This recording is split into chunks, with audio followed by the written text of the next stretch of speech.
Guys, last மந்த்தை விட இந்த month நமக்கு டார்கெட் அதிகமாகணும். இது ஜனவரி மாதம். ஸோ லாஸ்ட் இயரை விட நம்ம அச்சீவ்மெண்ட்ஸ் நிறைய இருக்கணும். யாரெல்லாம் அதிகமாக டார்கெட் முடிக்கிறீங்களோ நீங்கள் நினச்சி பார்க்காத அளவுக்கு உங்களுக்கு சலுகைகள் நிறையவே கிடைக்கும். Are you happy? Say happy. Yes happy. Yes happy new year, happy Pongal. ஒரு நாள் லீவ் வேணும் சார். ஒரு நாள் லீவ் வேணும். ஒரு நாள் ஓகே. உங்களுக்கு? சார் எனக்கு ஒரு நாள் வேணும் சார். ஓகே, உங்களுக்கு ஒரு நாள் லீவ் வேணும். ஆமாம் சார். நான் இப்போ என்ன கேட்குறேன், நீங்கள் இந்த மாதிரி சொந்த பிரச்சனைக்காக சோக பிரச்சனைக்காக லீவு போடுறீங்க. ஞாயிற்றுக்கிழமை லீவு, போகிக்கு லீவு, பொங்கலுக்கு லீவு, குடியரசு தினத்துக்கு லீவு, காந்தி ஜெயந்திக்கு லீவு, இப்படி லீவாக போட்டுக்கிட்டே இருக்கீங்க. லீவு போட்டு என்ன பண்ண போகிறீங்க? காலையில் பொறுமையாக எழுந்திருப்பீங்க. எழுந்திரிச்சு பொறுமையாக அதே பழைய காப்பியை குடிப்பீங்க, அதே பழைய இட்லி. மறுபடியும் என்ன பண்ணுவீங்க? உங்கள் பொண்டாட்டி மூஞ்சியவே பார்த்துக்கிட்டு இருப்பீங்க. உங்கள் பொண்டாட்டி மூஞ்சியவே எவ்வளோ நாள் தான் பார்த்துக்கிட்டே இருப்பீங்க? சொல்லுங்கள், போர் அடிக்காதா? சார் நீங்கள் சொல்கிறதெல்லாம் புரியுது சார். எங்களுக்கும் இங்கே வேலைக்கு வரணும், அதிகமாக சம்பாதிக்கணும் ஆசையாக தான் இருக்குது. ஆனால் எங்களுக்கும் குழந்தை குட்டிலாம் இருக்குல்ல சார், அவங்க கூட கொஞ்ச நாள் டைம் ஸ்பெண்ட் பண்ணணும்ல. அதுதான் தப்பு. நீங்கள் இந்த மாதிரி யோசிக்கிறனால தான் நம்ம கம்பெனி வளர்ச்சி அடைய மாட்டேங்குது. இப்போ நீங்கள் ஒரு மாதத்துக்கு, ஒரு வாரத்துக்குன்னு வச்சுக்கோங்களேன், 90 மணி நேரம் நீங்கள் வேலை செஞ்சீங்கன்னா இந்த கம்பெனி எவ்வளோ பெரிய அச்சீவ்மெண்ட் ஆகும். நீங்கள் ஓவர் டைம் பண்ணுங்கள். இப்போ ஓவர் டைம் பண்ணுறதுனால நமக்கு தானே வளர்ச்சி. 2 hours வேலை செஞ்சால் ஓட்டி பணம் வருதா இல்லையா? சண்டே வந்தீங்கன்னா உங்களுக்கு சம்பளம் வருதா இல்லையா? ரெஸ்ட்டே எடுக்காதீங்க, 24 hours வேலை செய்யுங்க, சம்பளம் வாங்குங்க, சந்தோஷமாக இருங்க குடும்பத்தோட. எப்படி? எதுக்கு மறுபடியும் பொண்டாட்டி மூஞ்ச பார்க்குறீங்க? சந்தோஷமாக வேலை செய்யுங்க, லீவ் எல்லாம் கேன்சல் பண்ணுங்கள். அதே தான்மா உனக்கும். உன் புருஷ மூஞ்சியே நீ எவ்வளோ நாளாக குறுகுறுன்னு பார்த்துக்கிட்டே இருப்பேன். நேற்று ஒரு தர பார்த்தோம். எதுக்கு?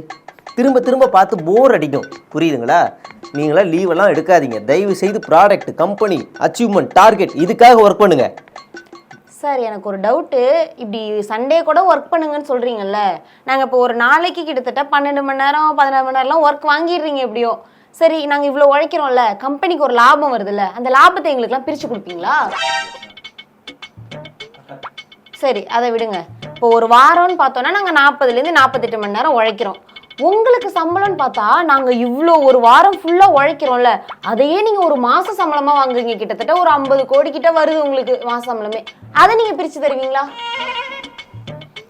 ஏம்மா, அப்படியெல்லாம் பிரிக்க முடியாதுமா. இப்போ நீங்கள் வேலை செய்கிறது யாருக்காக? எனக்காக இல்லை. இப்போ நீங்கள் வேலை செஞ்சு உற்பத்தி அதிகமாக்கும் போது அந்த உற்பத்தியை இம்போர்ட்டு எக்ஸ்போர்ட்டுன்னு பண்ணும்போது அந்த தொழில் வந்து விரிவடையும். அப்படி ஆகும்போது இந்தியாவே வல்லரசாகும்ல. நம்ம நாடு வளரும் நாடு தானே. வளரும் நாடுலயே இருக்கலாமா? வளர்ந்த நாடு பட்டியலுக்கு வரணும்ல. சரி சார், வளரணும்ன்றீங்களே, வளரணும்னா என்ன பண்ணணும்? தொழிலாளிகளா இருக்கிற எல்லாருமே பணக்காரராக ஆகணும், அப்பதான் வளரும். ஆனா இங்க நம்ம நாட்டுல கிட்டத்தட்ட ஒரு 130 கோடி கிட்ட மக்கள் தொகை இருக்கு. சரி, 1 கோடியாவது பணக்காரர்கள், கோடீஸ்வரர்கள் இருக்காங்களான்னு பார்த்தா கிடையாது. சரி, ஒரு 1 லட்சம் பேராவது இருக்காங்களான்னு பார்த்தா கிடையாது. ஒரு சில ஆயிரங்கள்ல தான் கோடீஸ்வரங்கள் இருக்காங்க. அந்த ஒரு சில 1000 கோடீஸ்வரர்களை உருவாக்குறதுக்கு நாங்க ஏன் சார் இப்படி நாய்ப்பட உழைக்கணும்? சரி, அப்படியே விடுங்க. இந்த அரசாங்கம் இருக்கே, இது என்ன பண்ணுது? அந்த ஒரு சில 1000 கோடீஸ்வரர்கள் இருக்காங்களே, அவங்களுக்காக தான் வேலை செய்யுது. நம்மள மாதிரி இந்த 120 மீதி கோடி மக்கள் இருக்கோமே, தொழிலாளி வர்க்கம், அவங்களுக்காக வேலை செய்யுது. நம்ம வீட்டிலலாம் கல்யாணம் வச்சா, பேனர் வச்சா கூட ஃபைனை போட்டு போயிடுறாங்க. ஆனா அந்த பணக்காரர்கள் அவங்களாம் கல்யாணம் வச்சா இந்த ஐடிக்கெல்லாம் ஒர்க் ஃப்ரம் ஹோம் கொடுக்குறாங்க, அந்த ரோடையே மாத்தி இது பண்றாங்க, அந்த ஏர்போர்ட்டை இன்டர்நேஷனல் ஏர்போர்ட்டெல்லாம் மாத்துறாங்க. அந்த அளவுக்கு அவங்களுக்கு சலுகை கிடைக்குது கவர்மெண்ட்ல இருந்து. கொரோனா டைம்ல கூடங்க பால் பாக்கெட் வாங்குறதுக்கு நம்ம காசு இல்ல. அப்ப வந்து ஒருத்தர் நம்பர் 1 கோடீஸ்வரரா இருந்தாருங்க. இதெல்லாம் எப்படி நம்ம ஏன் உழைக்கணும்? இப்பதான் மேடம் புரியுது எனக்கு. கையை கொடுங்க மேடம். Thank you madam. தேங்க்யூ. சரி தம்பி, இப்போ நீங்கள் என்ன வேலை செய்ய போறீங்களா இல்லை இந்த அம்மா பக்கம் பேசி என்ன இது? அவங்க என்ன நியாயமா பேசுறாங்க, அப்புறம் அவங்க பக்கம் தான் நிற்கணும். அப்பெல்லாம் வேலை செய்ய முடியாது சார். சரி, பொங்கலுக்கு நீங்கள் 2 நாள் கேட்டீங்க, காணும் உங்களோட சேர்த்து 3 நாள் கொடுக்கலான்னு நினச்சேன். சார், நம்ம ஆஃபீஸ்க்கு நான் உழைக்கிறேன் சார். நான் உழைக்கிறேன்.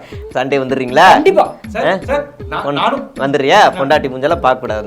Okay sir. ஏம்மா, என்னம்மா நீ ஏதோ ஒரு லீவு கேட்டியே, எதுக்கு? குடியரசு தினத்துக்கு லீவ் கேட்டலம்மா, பையன் கூட ஏதோ ஸ்கூலுக்கு போகிறேன்னு. சரி, வேலை பாருங்க. டார்கெட் தான் நமக்கு முக்கியம். 90 மணி நேரம் வேலை செய்யணும். சைமன் அண்ணா இப்போ சர்ச்சையாக ஒரு கருத்து சொன்னார் இல்லையா, அதை பல நாட்களுக்கு முன்னாடியே இவர் இப்படி தான் பேச போகிறாருன்றதை கணிச்சிருக்காரு நம்ம அண்ணா. அவரை தான் நம்ம இன்னைக்கு பார்க்க போகிறோம். அவர்கிட்ட பேசிடலாம்.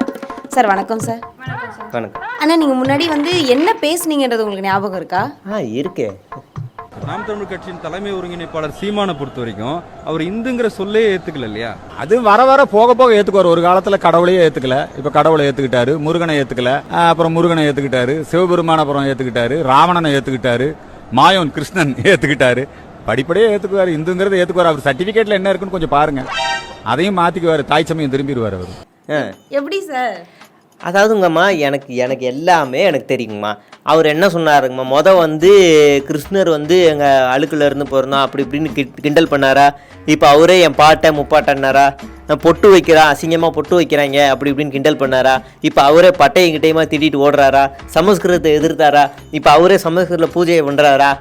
எப்படி இப்போ கோயிலுக்கு போகாதீங்கன்னாரு, இப்போ போயிட்டு இருக்காரா? அதே மாதிரி பெரியாரை வந்து கொள்கை தலைவர் அப்படி இப்படின்னாரா? இப்போ வந்து பாருங்க எப்படி பேசிக்கிட்டு இருக்காரு. எல்லாமே எங்களுக்கு தெரியுமா. அவர் மாறிக்கிட்டே வராரு. இன்னும் கொஞ்ச நாளில் அவர் எங்கள் கூட வந்துருவார், எங்கள் குடும்பத்தோடு இணைஞ்சிருவார். அந்த நல்ல நாளுக்காக நாங்கள் காத்துக்கிட்டு இருக்கோம். கூடிய சீக்கிரம், அது ரொம்ப நாள் ஆகாமல் கூடிய சீக்கிரம் அவர் வந்துருவாருன்ற நம்பிக்கை எங்களுக்கு இருக்குது. சார் அது எப்படி சார் இவ்வளோ ஓப்பனாக ஸ்டேட்மெண்ட் கொடுக்குறீங்க? அவர் உங்கள் கூட வந்துருவாருன்னு.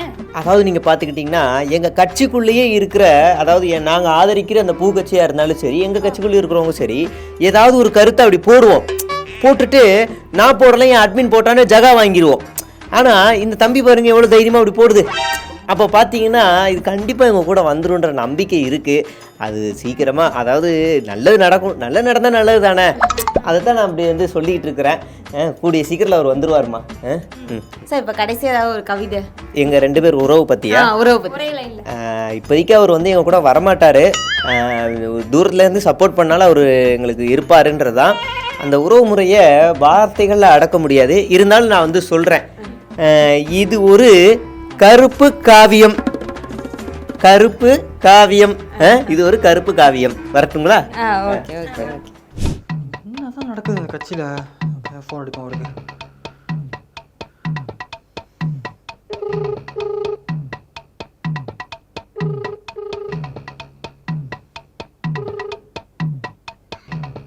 ஹலோ. சொல்லுங்க சார். ஹலோ. என்னதாப்பா நடக்குது கட்சியில்? எனக்கு ஒன்றுமே புரியல. இவர்கிட்ட பேசியும் புரிய வைக்க முடியல. இந்த ஆனந்தன் ஏன் இப்படி பண்ணிட்டு இருக்காரு அவரு? இப்படியே போயிட்டு இருந்துச்சுன்னா கட்சியை யாராலையும் காப்பாற்ற முடியாது, பார்த்துக்குங்க. நான் சொல்லிட்டேன்.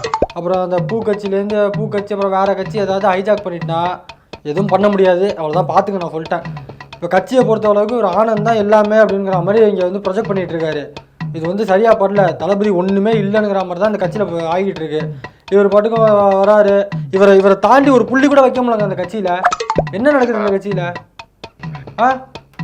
சும்மா ஏதாவது இப்போ பர்த்டே வந்தது, தளபதிக்கு பர்த்டே வந்தது, அவர் தான் பெருசாக அதை கொண்டாடினாரா? அவரே நார்மலாக இருக்காருங்க. இவர் பர்த்டேக்கு அவ்வளோ பெரிய பேனர் வைக்கிறாங்க, அவ்வளோ இது பண்ணுறாங்க. பேனரில் தலைவர் ஃபோட்டோ பெருசாக இருக்கணும், தளபதி ஃபோட்டோ பெருசாக இருக்கணும். இவர் ஃபோட்டோ எதுக்கு பெருசாக இருக்குது? என்ன நடக்குது கட்சியிலே? கட்சியில் எந்த தான் கட்சி, நான் தான் கட்சி எல்லாமே அப்படின்னு நினச்சிட்டு இருக்காரு அவரு. எனக்கு ஒன்றும் புரியலங்க இது. இந்த நான் யாருன்னு தெரியுங்களா உங்களுக்கு? யாருன்னு தெரியல. இந்த மாம்பழம் கட்சிக்கு அப்பா பையனுக்கு நான் தான் ஐடியா கொடுத்தேன். அப்பா விட்டுருங்க, நீங்கள் வந்து நில்லுங்க, அப்போ தான் கரெக்டாக இருக்கணுமா ஐடியா கொடுத்தேன். நான் டாக்டர் ராமதாஸ் இதையே தூக்கி வெளில போட்டவன். சிஎம் கேண்டிடேட் அன்புமணினா அன்புமணி மட்டும் தான், அப்பனா இருக்கட்டும் எவனா இருக்கட்டும். விஜய் சார்னா விஜய் சார் தான். நான் எம்ஜிஆர், ஜெயலலிதா, கருணாநிதி, அண்ணா அதுக்கு ஈக்குவலா பொசிஷன் பண்ணிக்கிட்டு இருக்கேன். இது கோமாளி கூட்டம்லாம் உள்ள வந்து போட்டிருந்தா எப்படி தப்பு? அந்த மாதிரி இந்த தளபதிக்கு பண்ணி இவரை வந்து எம்ஜிஆர் அந்த மாதிரி பெரிய ஆளா இது பண்ணலாம் அப்படின்னு பார்த்தாக்கா இவர் தான் காமெடி பீஸ் ஆக்கிட்டு இருக்காரு. ஊரில் ஃபுல்லாக ட்ரோல் பண்ணிட்டு இருக்காங்க தளபதியா.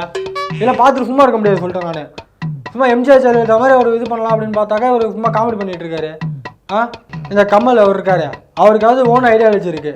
இவர் வழி நடத்துற மாதிரி இருக்குங்க. இது ஒன்றும் சரியா படல எனக்கு. சொல்லிட்டேன். இந்த மாதிரியே போயிட்டு இருந்துச்சுன்னா 2% கூட வாங்க முடியாது. 26 நமக்கு இல்லை சொல்லிட்டேன். அது இப்போ சிஎம்னா என்னங்க, சிஎம்க்குன்னு ஒரு ஃபேஸ் இருக்குங்க. பின்னாடி வரவங்க வந்து இவங்களோட நிழலில் வரா மாதிரி தான் வரணும். இங்கே வந்து இவர் தான் எல்லாமே காட்டிக்கிட்டு இருந்தால் இது ஒன்றும் எனக்கு சரியாக படல எனக்கு சொல்லிட்டேன். இது என்னன்னு சொல்லுங்க. அதுதாங்க, அதுதான் பார்த்து சொல்ல வந்தேன் நான்.